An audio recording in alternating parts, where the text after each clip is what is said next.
Assalamualaikum warahmatullahi wabarakatuh. Allahumma sholli ala sayyidina Muhammadinil Fatihi lima gulik wal khatimi lima sabaqa nasiril haqqo bil haqqi wal hadihi ila siratikal mustaqim wa ala alihi wa sahbihi haqqa qadrihi wa miqdarihil azim. Saya akan melanjutkan cerita tentang rasa jati diri manusia yang sejatinya gitu. Tapi sebelumnya saya akan menyoroti dulu setelah Pilpres tentang kedudukan sebelum di hari pencoblosan ya Pilpres 2024 bahwa saya sebagai orang Karesian Galunggung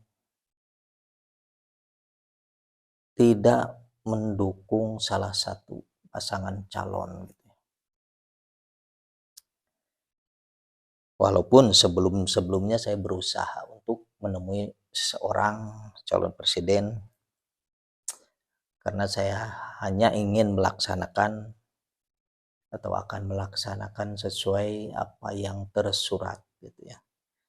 Apa yang tercatat di aras di Lauh Mahfud gitu ya. Tentang siapa yang paling ada hak atau bagian untuk jadi presiden di tahun 2024 gitu.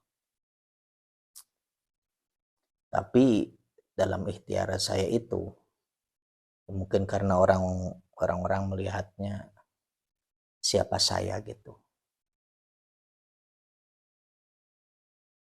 Dan ada bagian kelompok yang lain juga, contohnya Terah Wali Songo ya, yang awalnya mendukung akan merestui gitu ya. Ya secara gamblangnya akan mendukung Ganjar Pranowo gitu. Tapi berapa minggu sebelumnya terjadi ya istilahnya kekecewaan lah dari Terah Wali Songo. Kalau orang-orang Terah Wali Songo itu merasa kecewa dengan sikap Ganjar sendiri dan istrinya gitu. Itu cukup berpengaruh sebenarnya.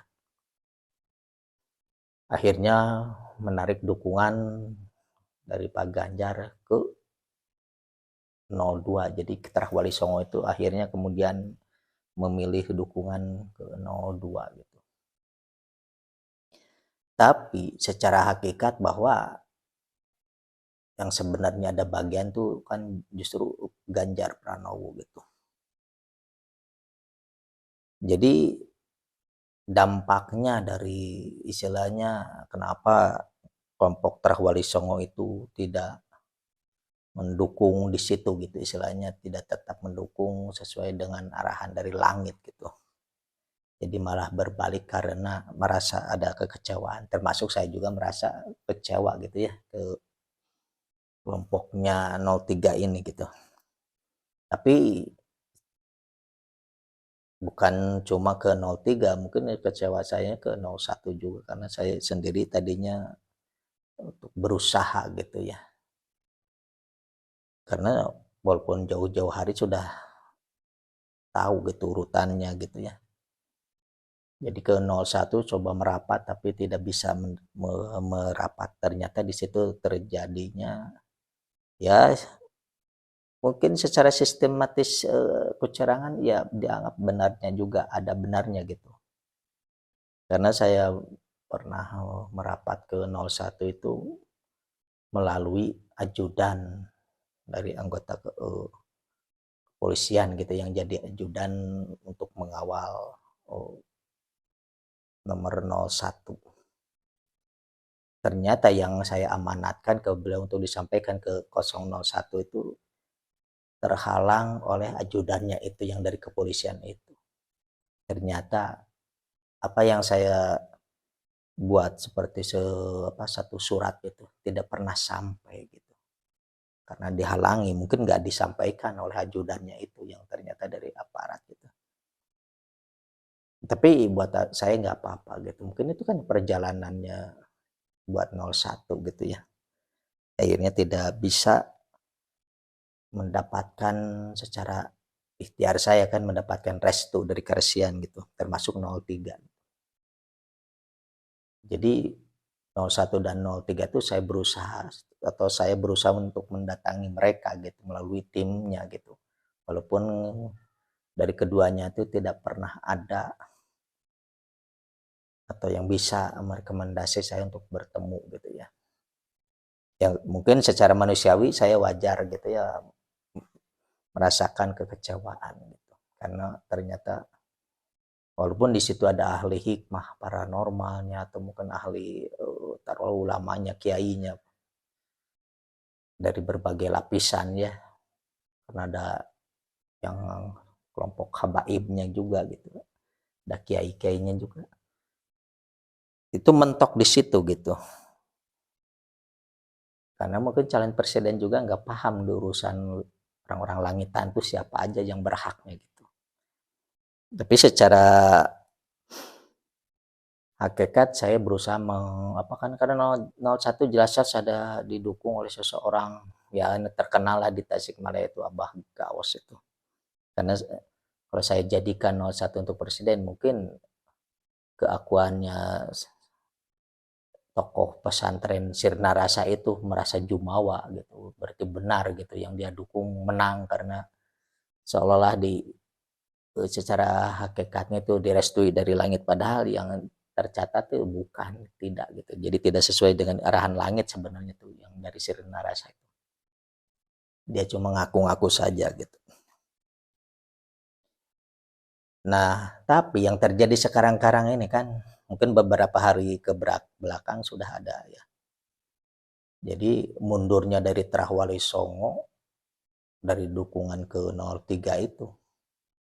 Sedangkan di hakikat di dunia para gaib juga kan berkelompok-kelompok gitu. Ada yang membantu nomor 01, 02, 03 gitu.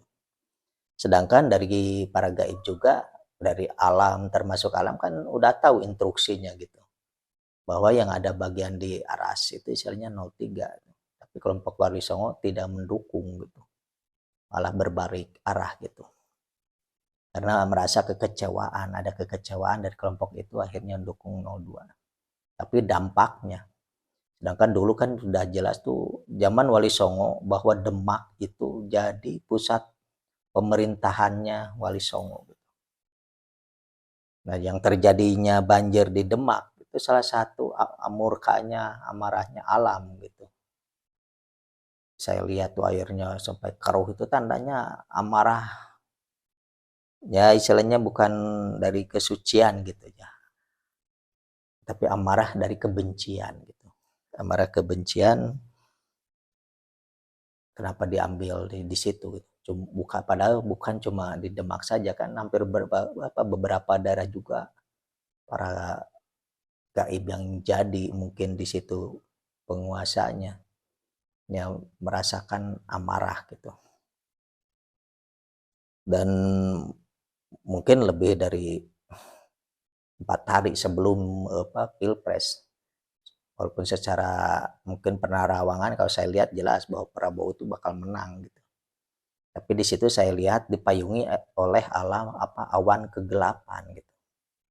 Ya bakal terjadi istilahnya hal-hal yang tidak diinginkan termasuk istilahnya amarahnya, murkanya alam gitu. Mau unsur alam ini kan ada angin, air, tanah gitu dan api gitu.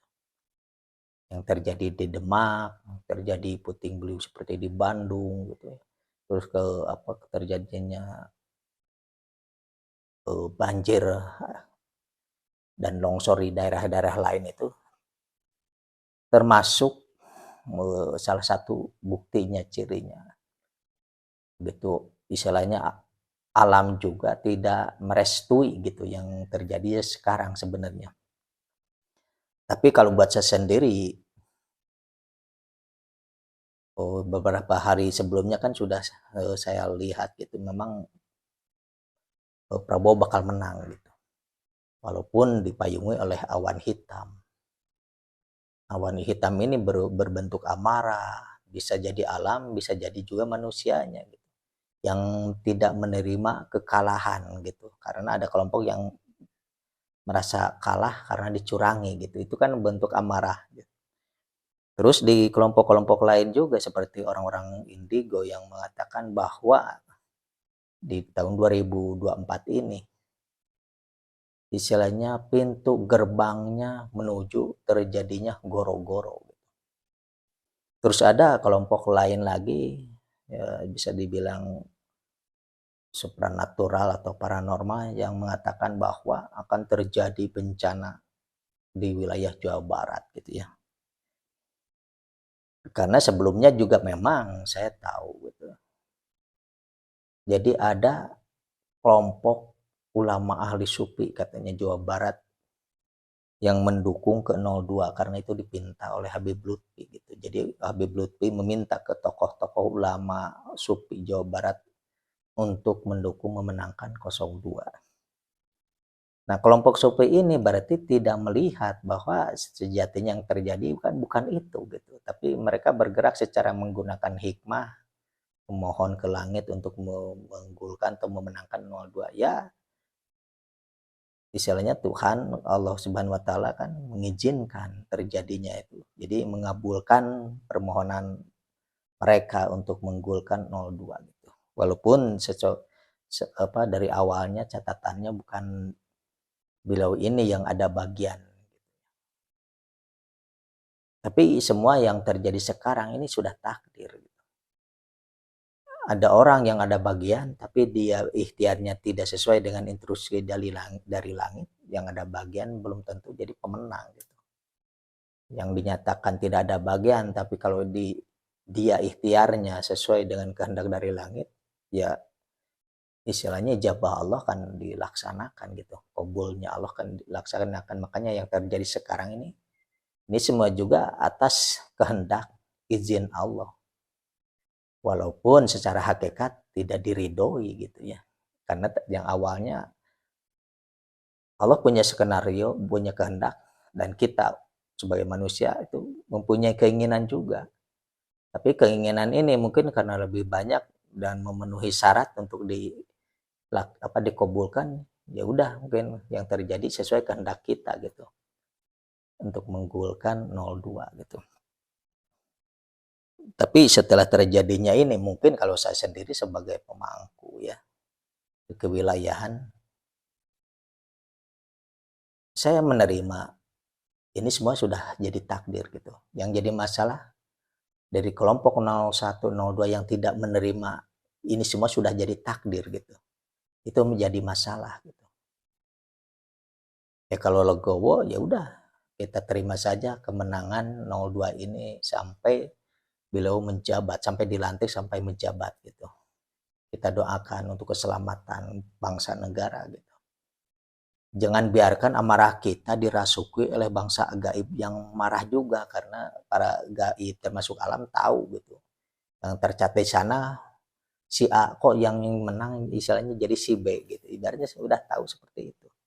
Sedangkan pengendali alamnya ini kan ada di seseorang gitu, sebagai pemegang wilayah.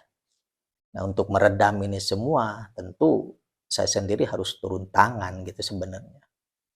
Untuk meredam, apalagi setelah saya dengar tuh beberapa orang ya termasuk praktisi dan indigo spiritualis lah,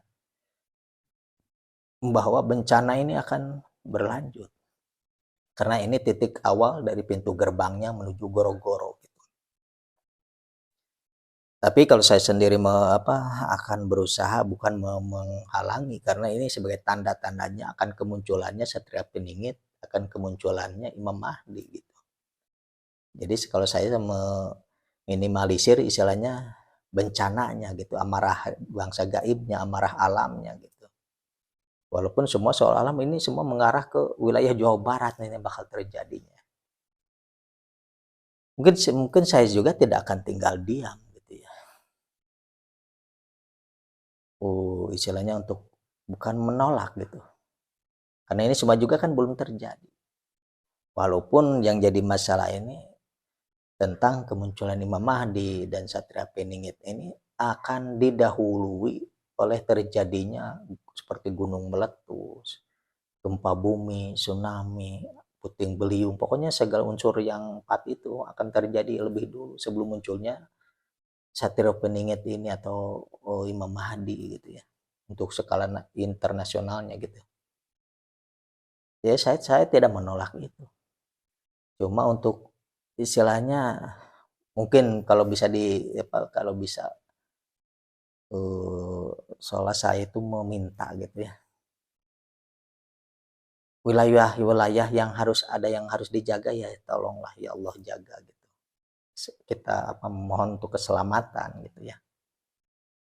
Walaupun sebenarnya terjadinya goro-goro itu tetap pelakunya manusia dan bangsa gaib. Kalau di gaib sendiri kan kita taunya cuma bencana alam, banjir, misalnya bisa jadi gempa segala macam, gunung meletus.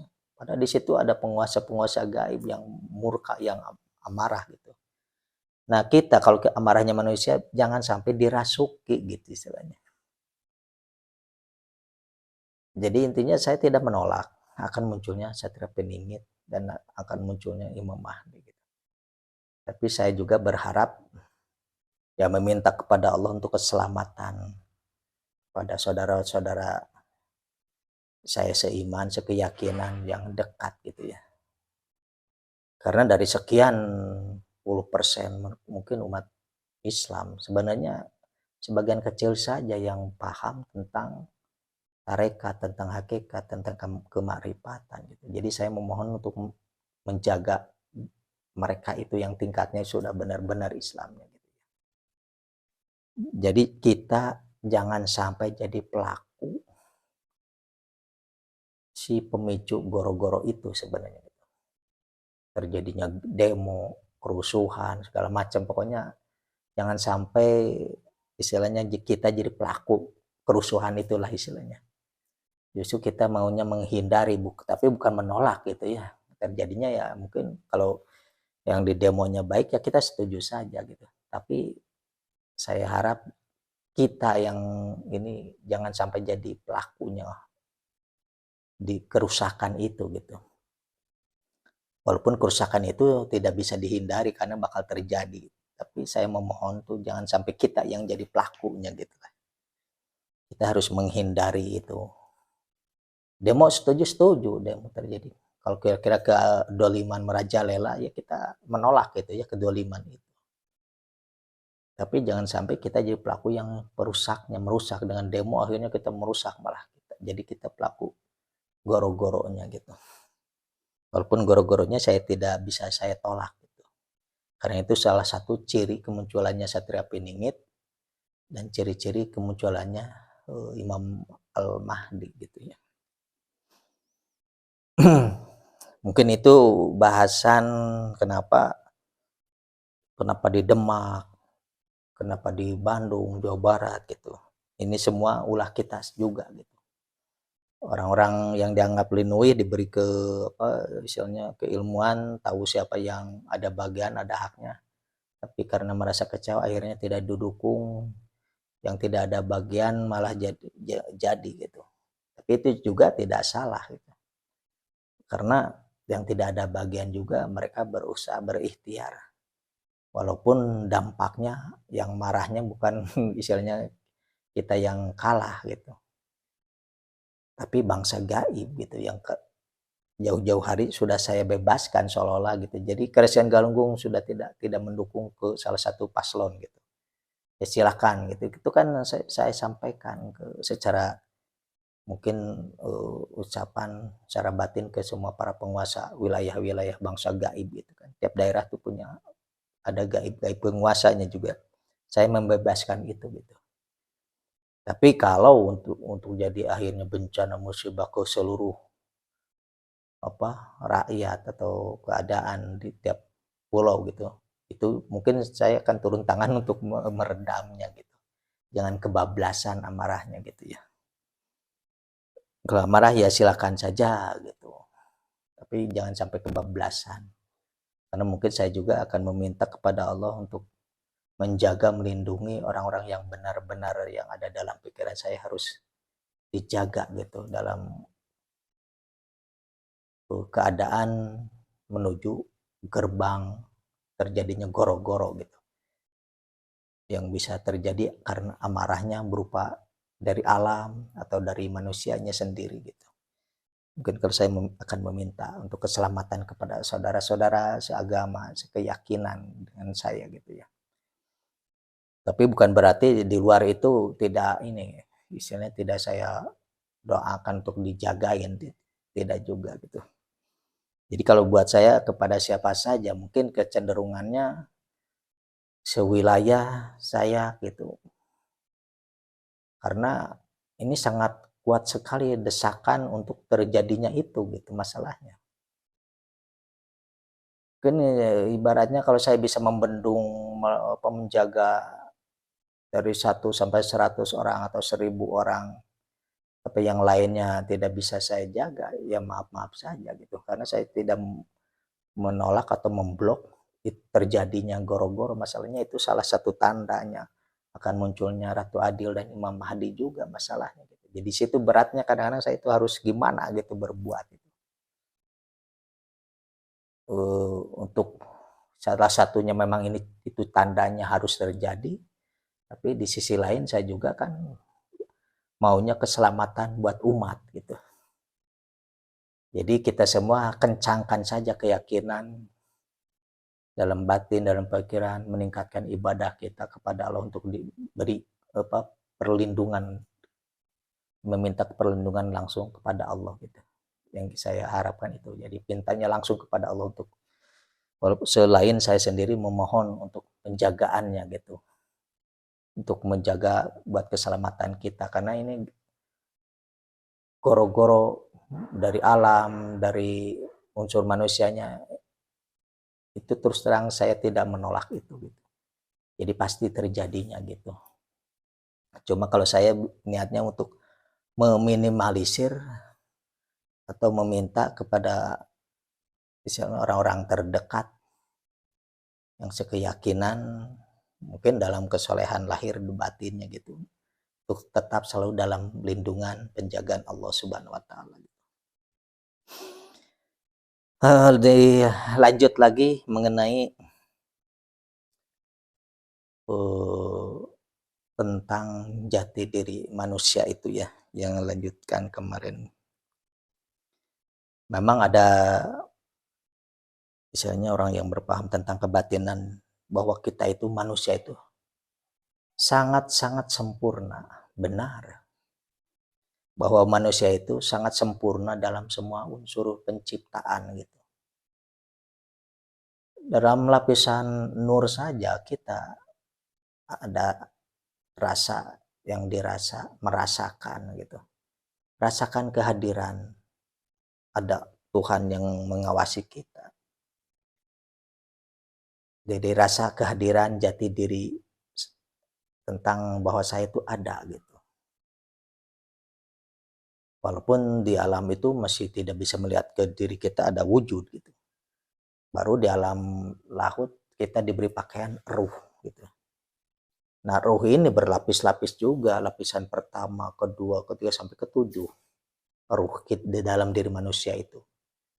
Terus setelah itu dimasukin juga hawa nafsu, nafs itu kan. Dari mulai amarah, lawamah, sawiyah, mulhimah, mutmainah, rodiyah, mardiyah. Terus ada yang terakhir katanya ruh kamilah gitu. Jadi kita harus mengendalikan hawa nafsu yang keseluruhannya gitu.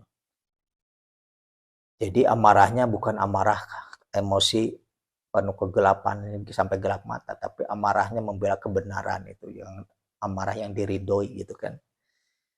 Jadi gema takbir ada yang takbirnya memang tembus dari aras ke batin kita sehingga kita berani istilahnya rela mati lah menjadi syahid, ada yang gitu kan. Jadi karena amarah gitu, amarah kedoliman telah merajalela gitu, kita amarah bangkit gitu. Ya amarah seperti itu kan diridhoi oleh Allah gitu.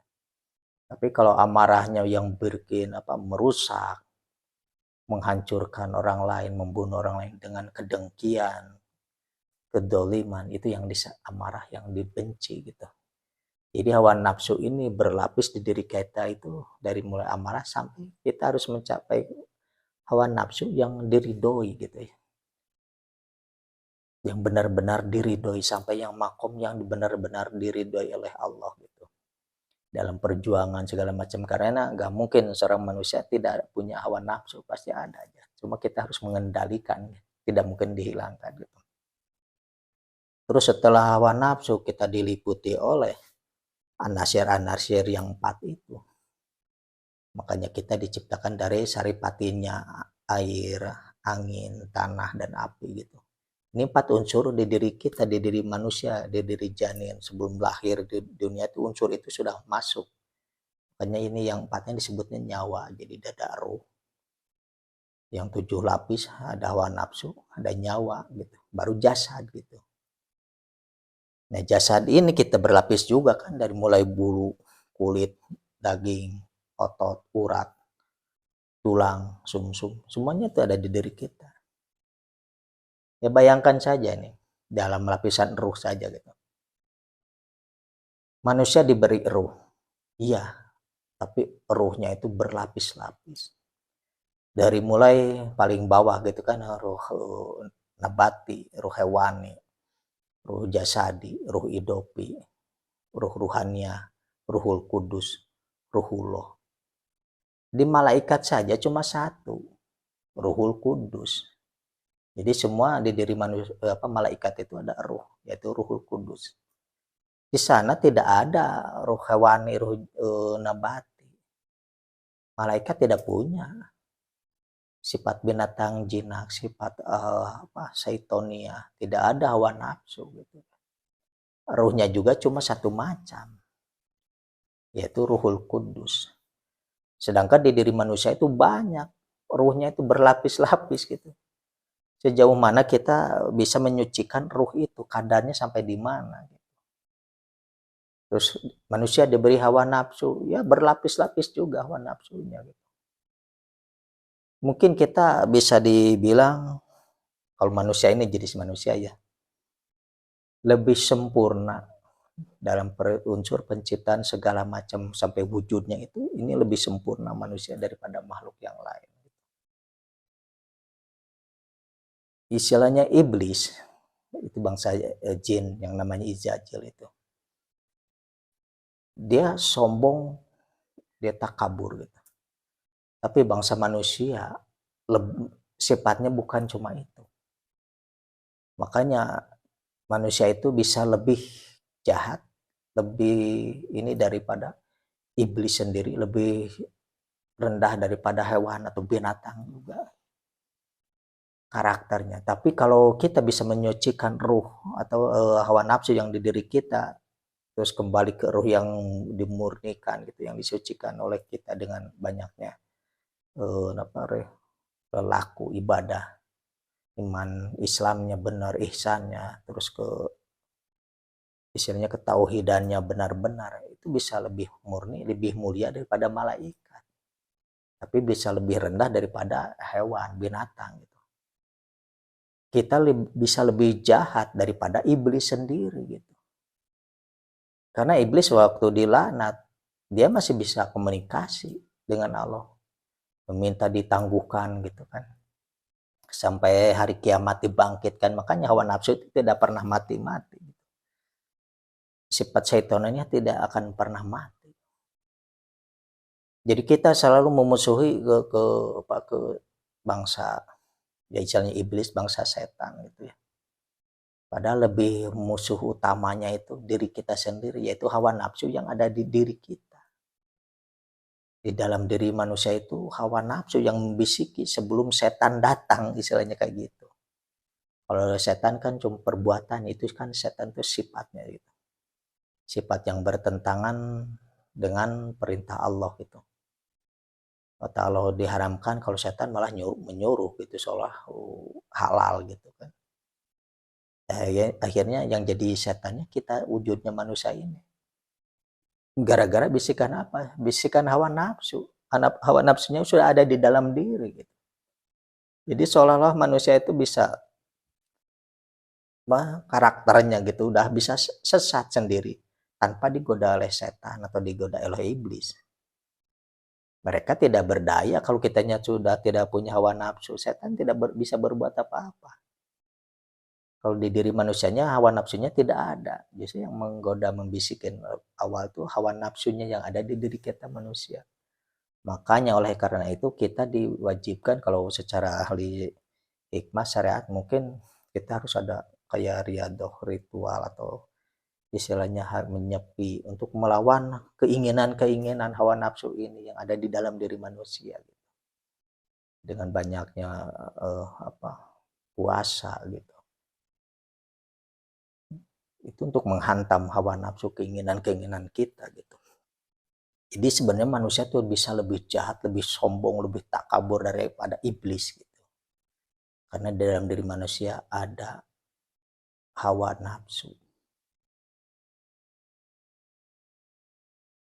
Bangsa iblis misalnya waktu itu iblis gitu ya, durhaka cuma menentang gara-gara tidak mau sujud ke Adam.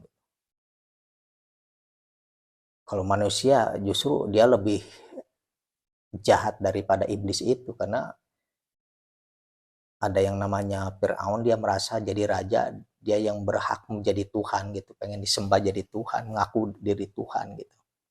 Itu lebih jahat daripada iblis. Iblis tetap mengakui bahwa yang jadi Tuhannya itu Allah. Cuma begitu disuruh sujud ke Adam, dia tidak mau gitu ya. Cuma dosa gitu aja. Sedangkan manusia jahatnya lebih daripada iblis itu. Makanya benar bahwa manusia itu paling sempurna dalam perwujudannya. Ruhnya juga berlapis-lapis lebih daripada malaikat. Terus ada hawa nafsu, isinya lebih-lebih daripada iblis itu sendiri. Lebih jahat dari setan sendiri gitu sebenarnya. Kekuatannya itu di diri manusia. Dan diri manusia juga terdiri dari 4 unsur anasir alam gitu. Ya itulah yang sakti di diri kita itu. Unsur yang 4 atau saudara 4 itu yang paling sakti gitu dalam diri. Karena anasir itu, saripati alam itu semuanya ada di wujud manusia.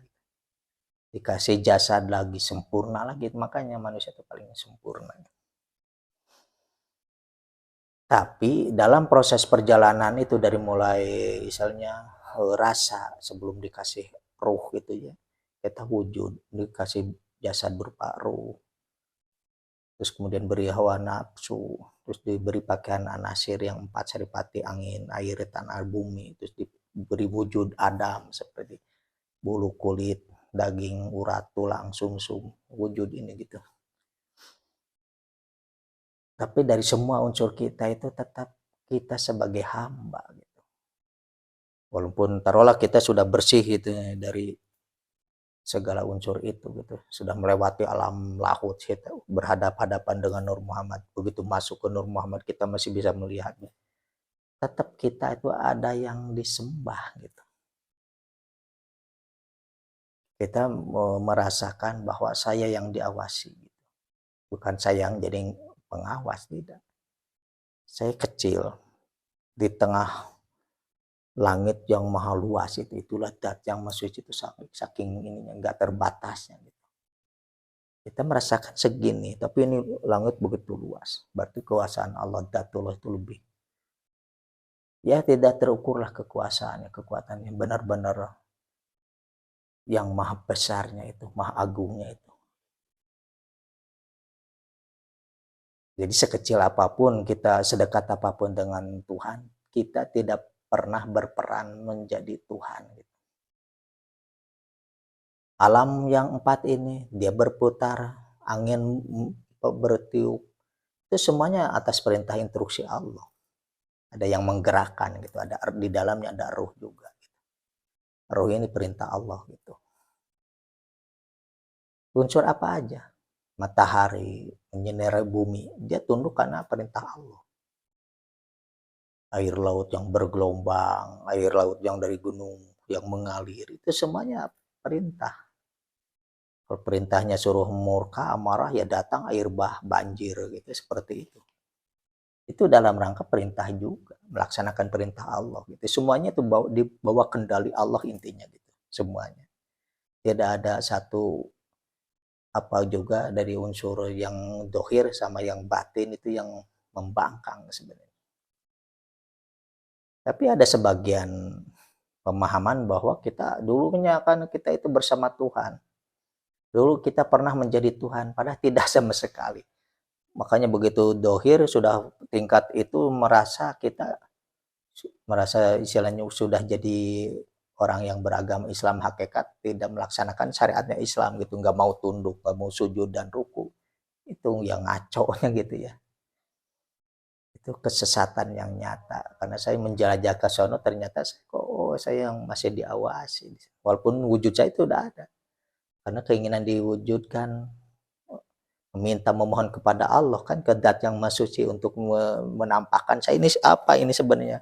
Akhirnya Allah beri pakaian berupa ruh itu. Ternyata ini seperti fata morgana liukan api yang istilahnya kena angin gitu. Ternyata saya tuh begini.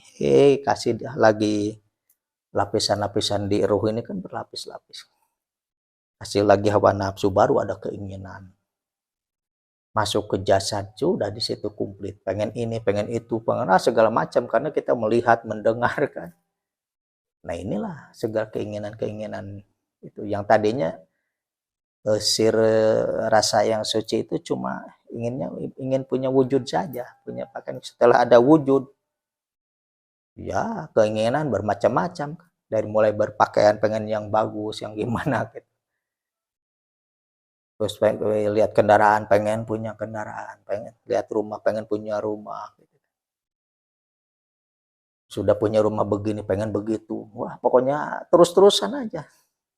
Yang tadinya cuma pengennya wujud aja udah diam, ternyata tidak cukup begitu. Karena di sini di diri manusia itu lapisan-lapisan. Hawa nafsunya berlapis-lapis banyak gitu. Jadi selama kita masih berada keinginan-keinginan, itu juga keinginan kita bakal di-ACC, direstui oleh kehendak Allah. Jadi walaupun sempurnanya manusia, segimanapun sempurnanya manusia, diberi kekuatan, diberi ruh, lapisan ruh, kekuatan, kesaktian, terus segala kemauan kita pasti dikabulkan, itu belum tentu. Walaupun sempurnanya saktinya kita, misalnya dengan ucapan punya kesaktian seciduk metu, secap nyata, tapi kalau dari catatan di arasnya di lauh mahfuznya tidak ada apa yang kita inginkan, itu tidak akan terjadi. Itu menandakan bahwa kekuatan kita, kehendak kita itu tetap harus klop dengan kehendak Allah. Harus ada catatannya gitu. Jadi tidak ada manusia, kesaktian manusia melakukan apa saja di luar pantauan zat yang maha suci gitu. Manusia sempurna, kesaktian sempurna telah diberikan dari zaman istilahnya sebelum alam ruh gitu. Iya benar memang. Tapi kesaktian itu karena kita sebagai hamba tidak bisa semerta-merta kita berwenang segala sesuatu, tidak, karena kewenangan mutlak cuma punya zat yang maha suci saja. Kita berkehendak, ya kehendak akan direstui dengan kehendaknya Allah gitu. Jadi tidak bisa kehendak manusia segalanya kun payakun tidak bisa. Karena kita tidak diberi kewenangan. Jadi yang satu yang wenang, maha wenangnya cuma zat, itu kepunyaan zat yang maha suci. Nah, wenang itu yang tidak diberikan kepada manusia sesakti gimana pun. Ini pangkat Nabi Rasul saja kan ada keinginan begini. Itu belum tentu di ACC juga gitu. Ada keinginan baginda Nabi Muhammad SAW yang tidak dinyatakan atau langsung dikabulkan kan ada. Doanya Nabi Musa walaupun bergelarnya kalamullah itu ada yang permintaan sampai 40 tahun kemudian baru dikabulkan. Jadi tidak bisa begitu ngobrol langsung sama, seolah Allah itu nurut kehendak kita, tidak juga gitu. Apa yang diberikan oleh Allah tentu Allah sendiri melihat catatan sebelumnya, ini mengenai kamu ini bakal gimana, catatannya begini nih. Ya udah ikutin alur itu, walaupun kita diberi kesaktian bisa terbang kemana, ke alam malakut kemana, bisa ngambil nerus bumi, misalnya ngambil emas, intan, berlian, kesaktian seperti itu. Tidak bisa sekonyong-konyong kita bisa melaksanakan itu, mengambil itu untuk memperkaya diri sendiri. Justru makin lama kita makin menyadari bahwa kebodohan kita, ternyata kita dalam unsur apapun bergantung kepada Tuhan. Diberi kesaktian karena kenyataan kesaktian itu punya Allah. Segala macamnya gitu. Jadi tidak ada yang di luar kendali Dat yang Maha Suci, intinya seperti itu. Alhamdulillah sudah masuk Isya ya. Mungkin dicukupkan sekian dulu, semoga pemahaman ini dapat menambah wawasan pengetahuan. Wabillahi taufiq wal hidayah. Wassalamualaikum warahmatullahi wabarakatuh.